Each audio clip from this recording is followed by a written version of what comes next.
Bismillahirrahmanirrahim. Alhamdulillahirabbil alamin. Sallallahu wasallam wa baraka ala abdihi wa rasulih nabiyina Muhammad wa ala alihi wa sahbihi ajma'in. Amma ba'd. Ikhwah sekalian dan akhwat, anggota grup WhatsApp Dirasah Islamiyah, hafizana wa hafizakumullah. Masih dalam pembahasan bab taubah. Ketika seorang betul-betul membutuhkan perjuangan dalam merealisasikan taubatnya kepada Allah Subhanahu wa taala. Dan kita membahas pada pertemuan sebelumnya tentang kisah dari seorang sahabat yang mulia Ka'ab ibn Malik radhiyallahu anhu ketika beliau ingin mengikrarkan taubatnya di depan Nabi sallallahu alaihi wasallam.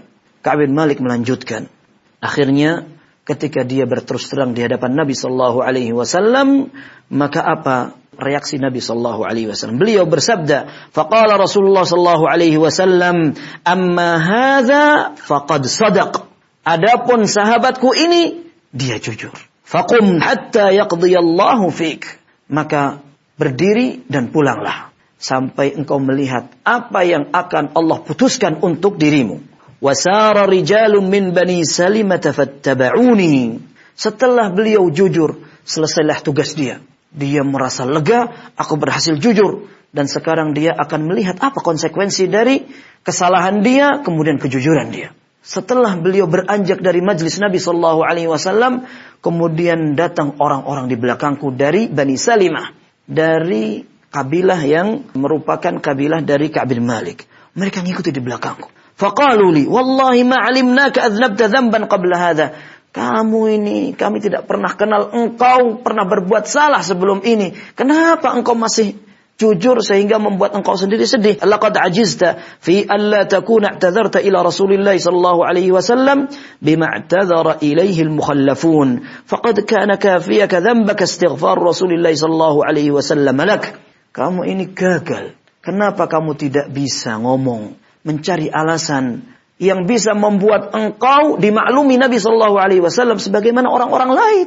Sebenarnya istighfar Nabi sallallahu alaihi wasallam untukmu sudah cukup. Kamu punya dosa, tapi dimintakan ampun oleh Nabi sallallahu alaihi wasallam. Cukup itu. Apa kata Ka'ab bin Malik? Fa wallahi ma zalu yu'annibunani hatta aradtu an arji'a ila Rasulillah sallallahu alaihi wasallam fa ukadziba nafsi.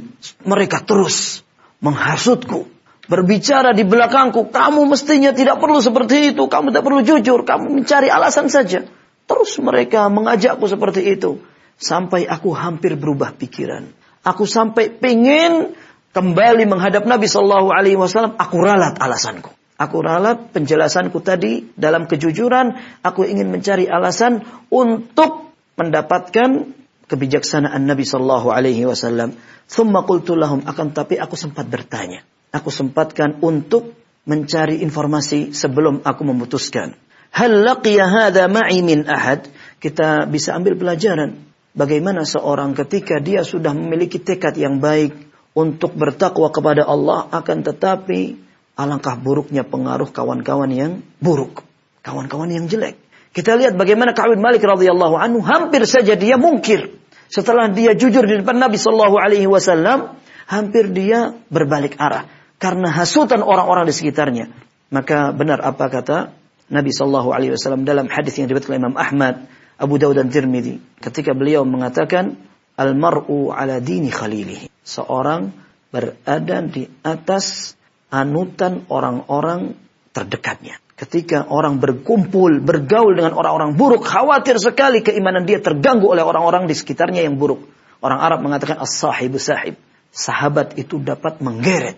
Ketika seorang sahabat adalah orang yang baik, dia bisa membantu, memotivasi agar seorang bisa menjadi baik. Akan tapi ketika buruk, mereka akan menghasut untuk menjadi buruk. Maka sebelum Ka'ab bin Malik berbalik pendapat di depan Nabi sallallahu alaihi wasallam, beliau kemudian bertanya, adakah orang yang senasib dengan aku? Artinya mereka absen, tidak punya alasan, tapi mereka jujur. Maka orang-orang di sekitarnya mengatakan, qalu na'am, laqiyahu ma'aka rajulan qala mithla ma qulta. Iya, ada orang seperti kamu. Nasibnya sama persis. Jujur dan sekarang mendapatkan keputusan dari Nabi SAW mirip sama kamu. Wa qila lahuma mithlu ma qila lak. Mereka mendapatkan jawaban dari Nabi SAW mirip sama jawaban kepada engkau. Qala qultu man huma? Aku bertanya, siapa mereka berdua? Qalu Murarah bin Rabi' al-Amri wa Hilal bin Umayyah al-Waqifi. Mereka adalah sahabat Murarah ibn Rabi' al-Amri dan Hilal ibn Umayyah al-Waqifi. Qal, maka Ka'ab mengatakan, fadhakaru li rajulaini salihaini qad syahida badran fihima uswah.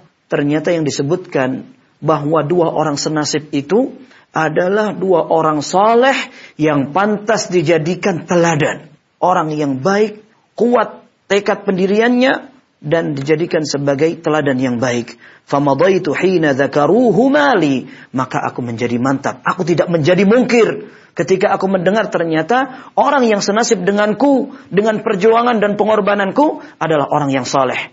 Dan ini juga kita bisa ambil pelajaran. Betapa kuatnya pengaruh orang saleh ketika dia memiliki sebuah keteladanan. Dan orang meneladani orang soleh adalah keistimewaan. Orang Arab mengatakan, fatashabbahu illam takunu mithlahum innat tashabbuha bil kirami falahu. Kalaupun seandainya engkau tidak bisa mirip, setidaknya engkau berusaha untuk meniru mereka. Karena meniru orang-orang yang mulia adalah sebuah keberuntungan. Maka semoga Allah Azza wa Jalla juga dapat memberikan kepada kita anugerah berupa kawan-kawan yang baik, kejujuran bersama orang-orang yang jujur, ketakwaan bersama orang-orang yang bertakwa. Wallahu tabaraka wa ta'ala a'lam. Wa sallallahu wa sallama wa baraka ala nabiyyina Muhammad wa ala alihi wa sahbihi ajma'in. Walhamdulillahi rabbil alamin.